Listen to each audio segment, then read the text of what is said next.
Coming up on Mississippi Roads, we take a listen to some of the roots of music in our state as we explore the tradition of fiddle bands in Mississippi. We look into a Dulcimer club and its festival, and we visit with symphony conductor Jay Dean. Coming up now on Mississippi Roads. Down Mississippi Road, Mississippi Road.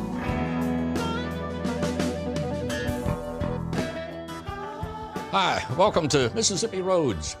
I'm your host, Walt Grayson. This week we're coming to you from the Mississippi Music Museum. It's in the Old Depot in downtown Hazelhurst. The building's also shared by the town's Chamber of Commerce. And Hazelhurst, by the way, is the birthplace of the infamous bluesman Robert Johnson. Now here in the museum, there's albums and singles, there's books, posters, and other memorabilia from the genres of rock and roll and country and blues and even classical music, performed by artists who helped make Mississippi the birthplace of America's music. Now, in our next story, we're going to take a look at a genre of music that helped birth Mississippi's music. Fiddle bands. You don't hear much about them anymore, although they are making a comeback. Take a look.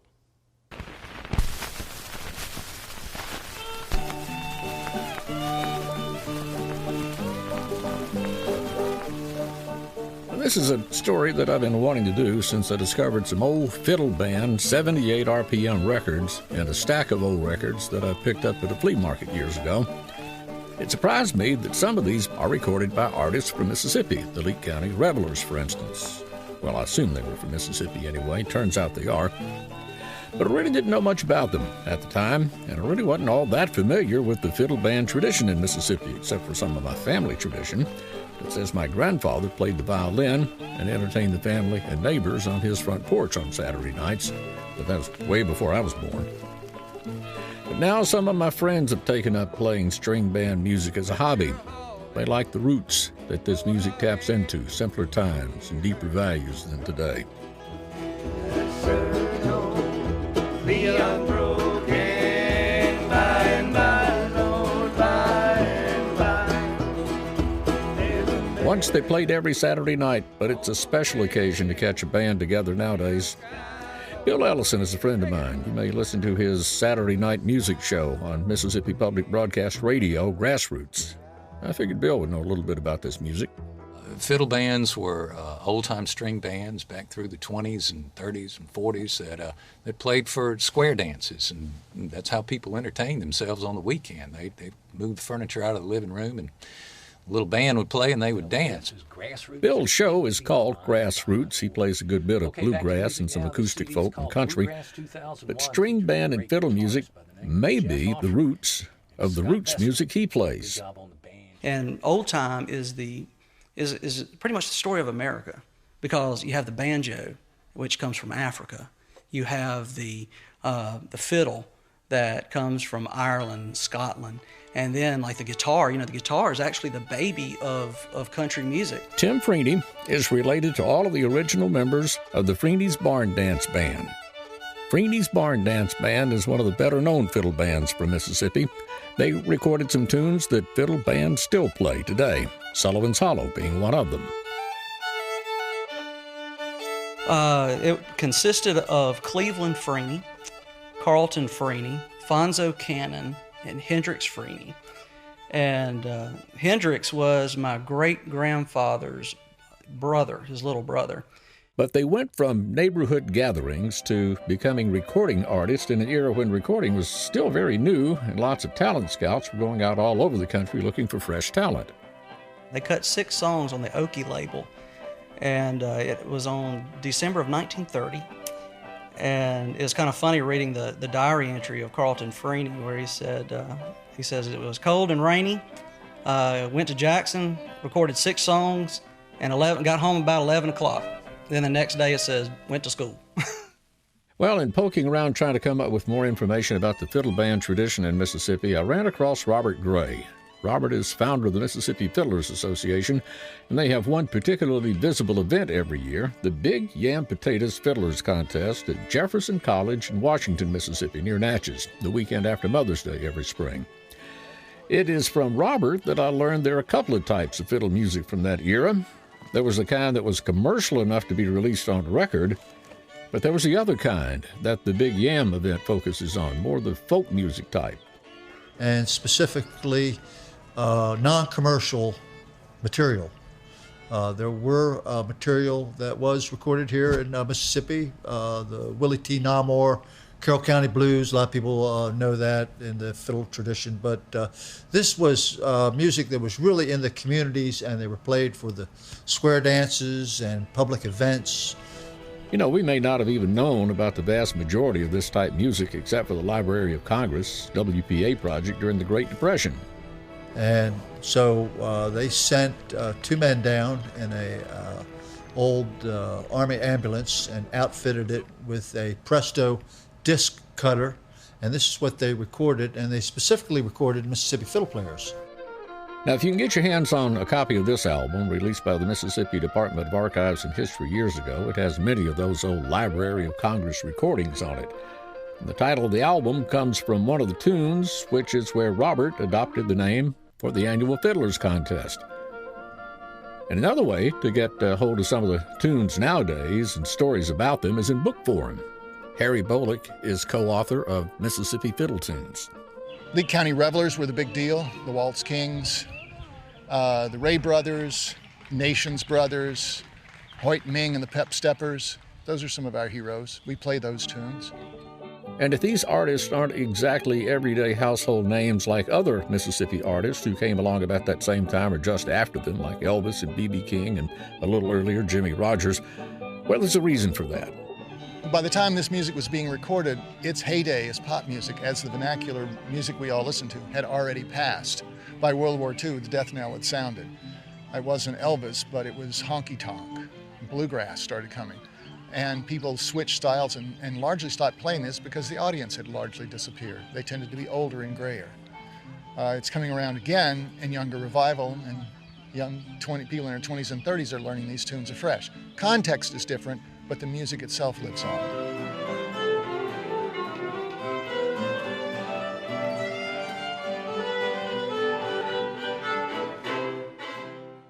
Just in the last few years, the Mississippi tourism and state officials have sort of coined the term birthplace of America's music, and it's true. Obviously, the Mississippi Delta is the birthplace of the blues. Jimmy Rogers from Meridian is known worldwide as the father of country music. You have Elvis Presley, the king of rock and roll, from Tupelo, so, that's a fact. Those are facts. But people also don't really realize that Mississippi has a rich recognition worldwide for the fiddle band tradition, and that's something most people don't know. Well, now we know about this great tradition. So when I dig out my Narmore and Smith or my Freeney's Barn Dance Band 78 RPM records, I'll hear that little Mississippi accent that they've added to American music along the way. That Big Yam Potatoes Fiddlers Contest is held on the campus of Jefferson College in Washington, Mississippi. And that's in Adams County, just right there at Natchez on Highway 61. And the admission is free. And admission to the Mississippi Music Museum is free, too. And the museum is kind of the brainchild of my guest here, Dr. Jim Brewer. Jim, thank you for being with us. And give me a little background of how the museum came to be. Well, we started about 25 years ago on the Mississippi Musicians Hall of Fame. And during that time, we had a lot of memorabilia that we couldn't display. And this became available to the city of Hazelhurst for us to display that, and we worked with the Chamber of Commerce here, and everything in here has been donated, and nothing has been purchased. Everything is, you see, even the log cabin, not the log cabin, but the cabin that we have in here has been built by volunteers. We have volunteers to run the museum, and it's completely a community activity. Now, one of the philosophies that we've had is that we're trying to display musicians that perhaps have never been heard of. People, it's not a popularity contest to get into the museum. We do a lot of research on musicians' background, and find those people. For example, Elizabeth Grainfield from Natchez, Mississippi. Nobody's ever heard of her. Well, she was born in the 1800s. She was an ex-slave. She learned to sing and eventually got to Europe and sang for Queen Victoria. So this kind of thing is the thing that we're after. Education and trying to not to charge for that. So you got, well, like, we're all familiar with like the Elvises and Jimmy Rogers and people like that, but you're saying the depth of Mississippi music goes a lot deeper than that. We're way deeper. And the stories behind some of the musicians, we've done a couple of programs on that.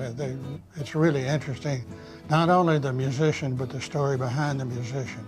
Those stories have never been told either. So Jim, what's the significance of the Mississippi Music Museum, not only to the town of Hazelhurst, but to the state of Mississippi? We're building our concept of Mississippi, birthplace of America's music, into the displays of what we have here. I looked at what other people were saying from outside the state, and I began to realize these experts and outside the state are saying that, you know, this is where it happened, this is where we're going. So Mississippi, birthplace of America's music, appeared several times, and I didn't realize the significance of it. But can you imagine what it's done, what that slogan has done worldwide? And it's being featured right here in this museum. Yeah, like it's about the, without Mississippi music and Mississippi musicians, there would be a void in the music of the world, I would imagine, don't you think? Absolutely. In our next story, we're going to continue looking at Mississippi's musical past with a visit to the Southern Strings Dulcimer Festival. It's held every year in the city of Petal. It is put on by the Southern Strings Dulcimer Club. People from all over come to learn and to teach and to just enjoy the sweet sounds of the dulcimer.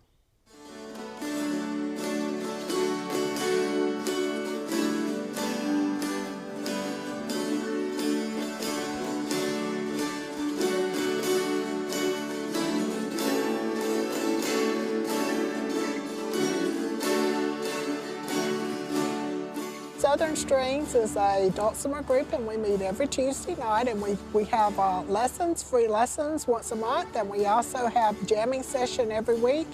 We have a fellowship time where we all get together because we're all one big dulcimer family.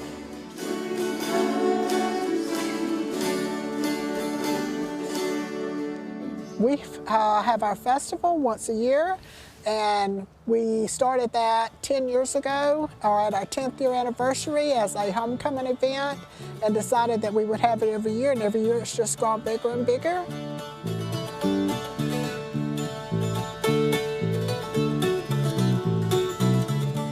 This is a dulcimer. This form of the dulcimer come out of the Appalachian Mountains in the late 1700s, early 1800s. Dulcimer itself means sweet sound.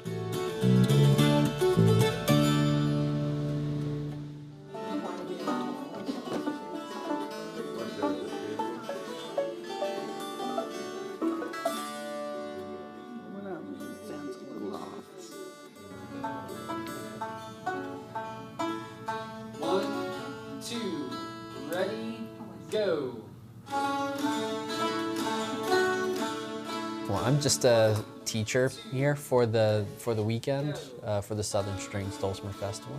The dulcimer is my primary instrument.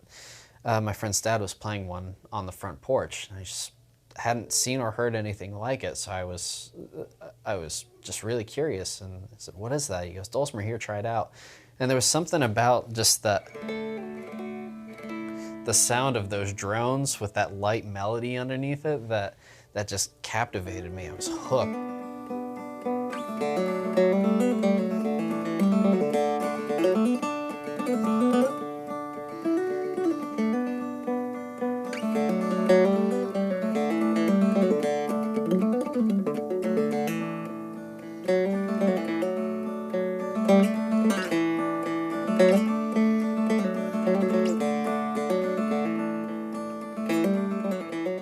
It's amazing how common it was for the instrument to start sort of quiet and suite made to be played as a solo instrument in an intimate setting.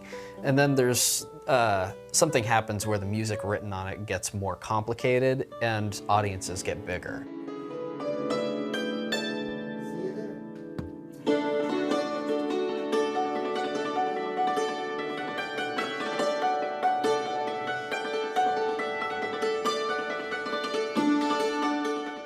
Well, the hammer dulcimer that I play is a very different instrument from the mountain dulcimer.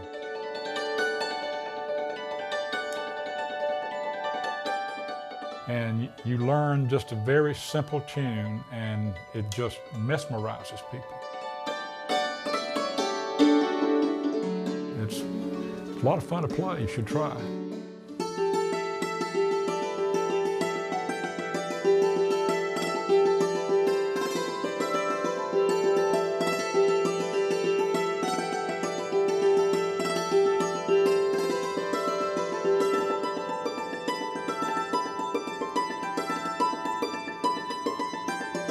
And then about 5 years ago, for the first time, I came to the Southern Strings Festival and had the opportunity to go into one of the classes, just put my hands directly onto the instrument, pick up the hammers, play, fell in love with it, and I've been playing it ever since.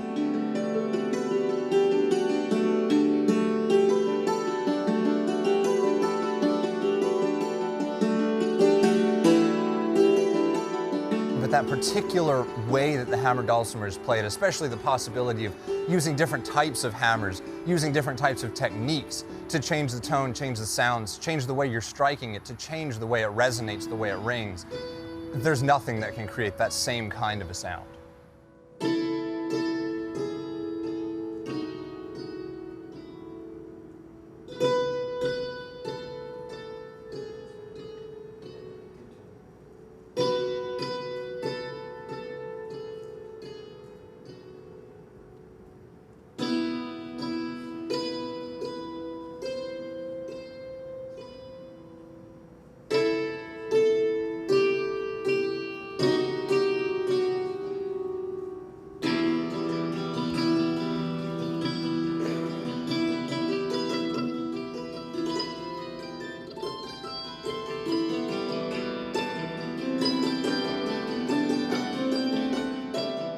You play one note and all of the strings vibrate, and you just hear all that sound flowing inside of the instrument and just resonating. I mean, just hitting one note, just the whole thing sings.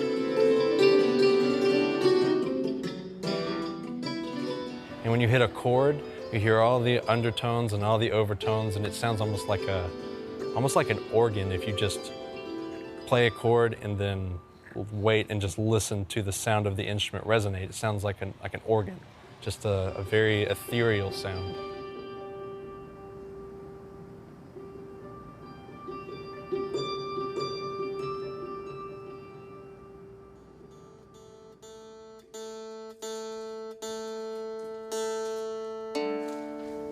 You ready to play? Here we go. Count us off, Karen.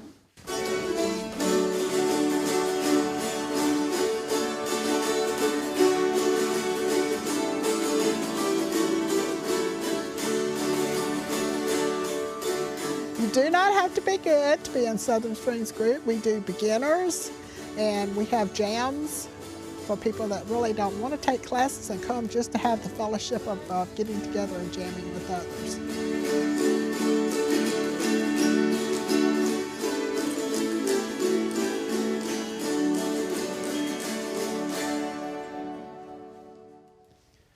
You know, of all the musicians that have come from Mississippi and all the types of music that have emerged from here, there may be one genre that doesn't exactly leap out that we've made a significant contribution in, and that's classical music. But think about this. Mississippi Opera is the 9th oldest continuously operating opera company in the nation. And the Natchez Festival of Music actually started off as the Natchez Opera Festival. And then you've got the Southern Opera Theater Musical Company at the University of Southern Mississippi in Hattiesburg. And all of those entities have one common denominator right now, and that's J. Dean.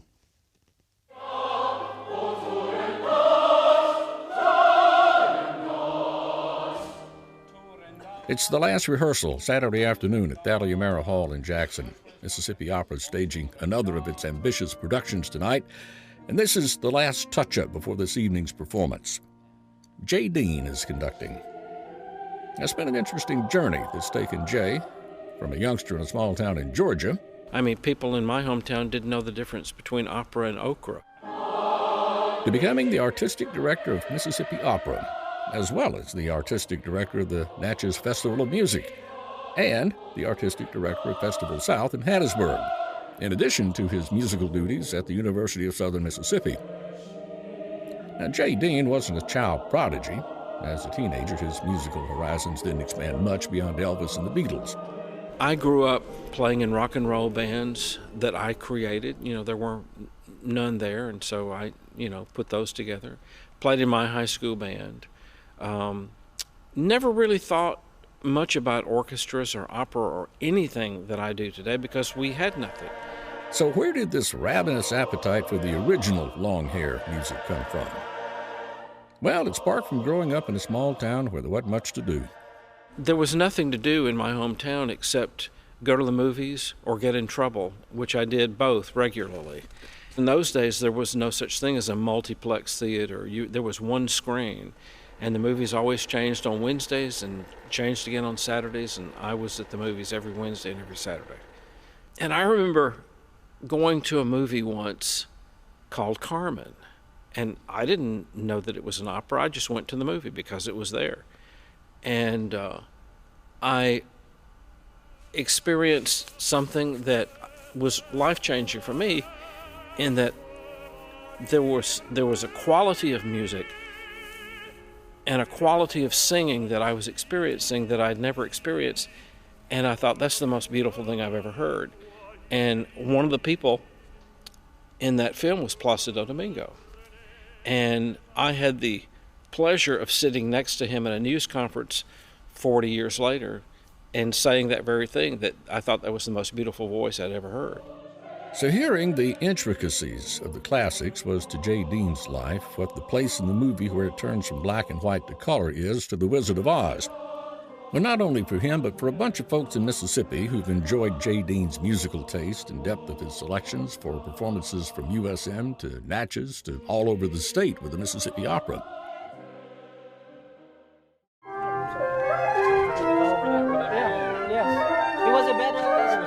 Later now, it's opening night. Jay Dean makes one last walk through backstage. The chorus is rehearsed. The orchestra is rehearsed. The performers are ready to take the audience to new levels of emotion. And probably not one of the performers here tonight is getting rich doing this. If you only do in life what you do just to make money, how sad you are the day the money's gone and you realize you have nothing to show for it. But this audience is enriched tonight with a masterful performance. The performers are enriched, sharing their talents with the audience. There's at least one life lesson to be learned from the opera itself, and the purpose for their being is fulfilled, and a whole host of gifted artists performing here tonight. And this is another far-reaching influence Jay Dean has had over music in Mississippi, to give guidance to young students wanting to pursue music as a career during his long tenure as the Director of Orchestral Activities at the University of Southern Mississippi and Associate Dean of the Arts at USM. People will come to me and they'll say, I want to major in music. And I always ask them, why do they want to do that? Because it's something that you really need to think about, because most of us will never make a lot of money in this profession. I mean, some people make a lot of money in this profession, but most won't. But it's like any art.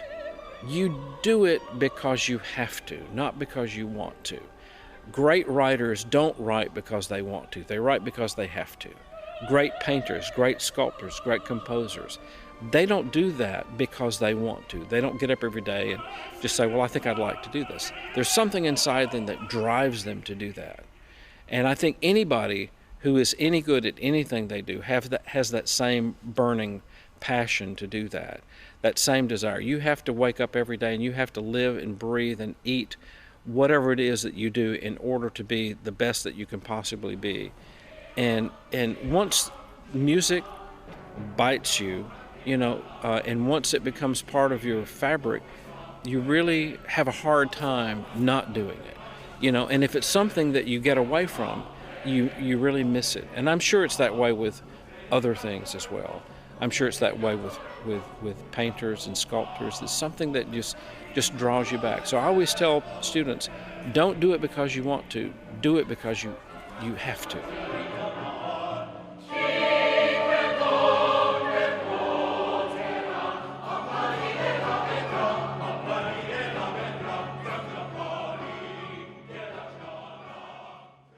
Hey, it's been a fun visit to the Mississippi Music Museum in Hazelhurst, but that's all the time we have. If you'd like information about anything you've seen in the show, contact us at mpbonline.org/Mississippi Roads. And then while you're there at your computer, go ahead and like our Mississippi Public Broadcasting Facebook page. Till next time, I'm Walt Grayson. I'll be seeing you on Mississippi Roads.